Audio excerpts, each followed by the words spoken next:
राष्ट्रपति प्रणब मुखर्जी की ओर से स्वतंत्रता दिवस की पूर्व संध्या पर राष्ट्र के नाम संशोधन का इसलिए विशेष महत्व है क्योंकि यह उनका पहला संशोधन है।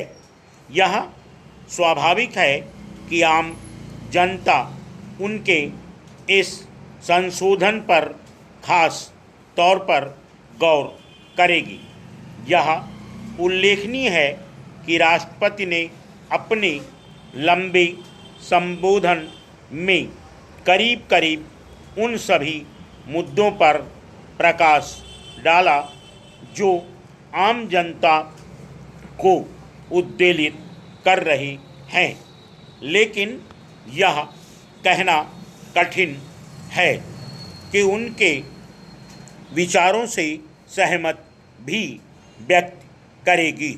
राष्ट्रपति की जिस बात ने सभी का ध्यान अपनी ओर खींचा है वह है भ्रष्टाचार के संदर्भ में उनकी टिप्पणी।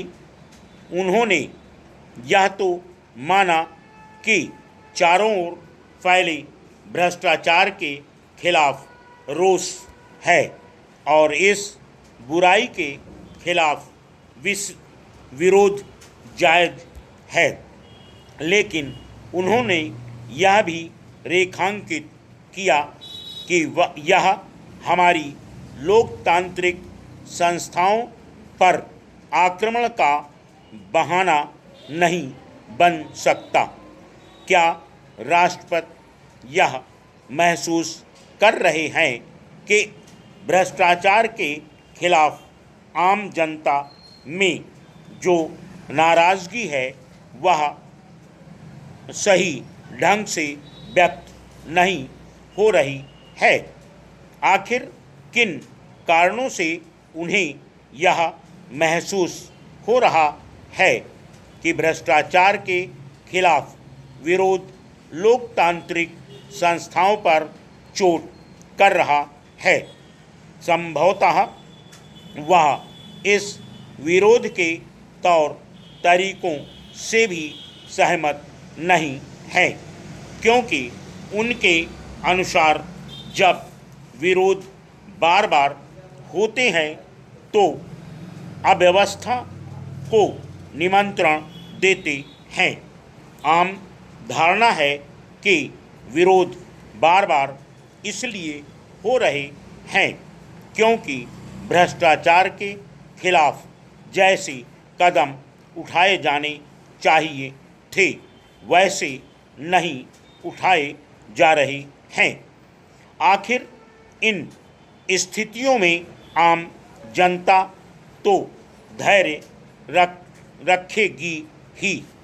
अच्छा होता कि सर्वोच्च पद पर आसीन होने के नाते राष्ट्रपति आम जनता को ऐसी कोई दिशा देते कि बढ़ते भ्रष्टाचार के खिलाफ वह अपनी अभिव्यक्ति किस तरह करें।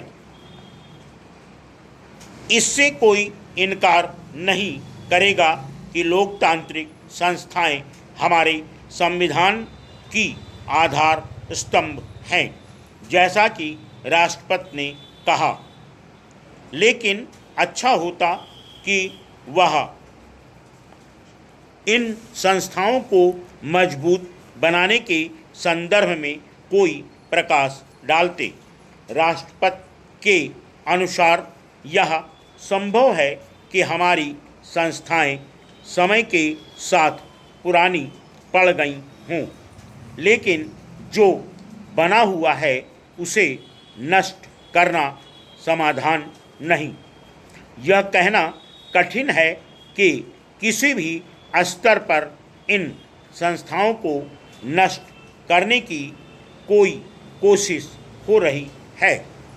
संविधान और लोकतांत्रिक तौर तरीकों में विश्वास रखने वाले सभी लोग यही चाह रहे हैं कि ये संस्थाएं मजबूत हों, लेकिन दुर्भाग्य से ऐसा होता हुआ नहीं दिखाई दे रहा है। सच तो यह है कि इसका आभास खुद राष्ट्रपति को भी होना चाहिए। वह लंबे समय तक राजनीति के प्रमुख पदों पर रहे हैं। उन्होंने यह करीब से देखा और जाना है कि संस्थाएं किस तरह काम करती हैं अथवा नहीं करती हैं।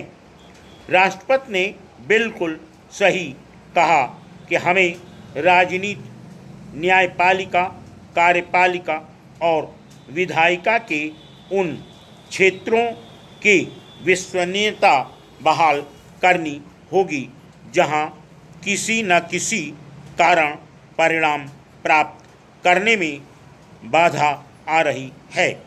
लेकिन सवाल यह है कि यह सब होगा कैसे? विधिक निश्चित रूप से राष्ट्रपति की तरह आम जनता को भी संसद की शिथिल गतिशीलता असहज करती है, लेकिन अब यह कहकर देश को संतुष्ट नहीं किया जा सकता कि लोकतंत्र में सदैव न्याय का एक दिन अर्थात चुनाव का समय आता है।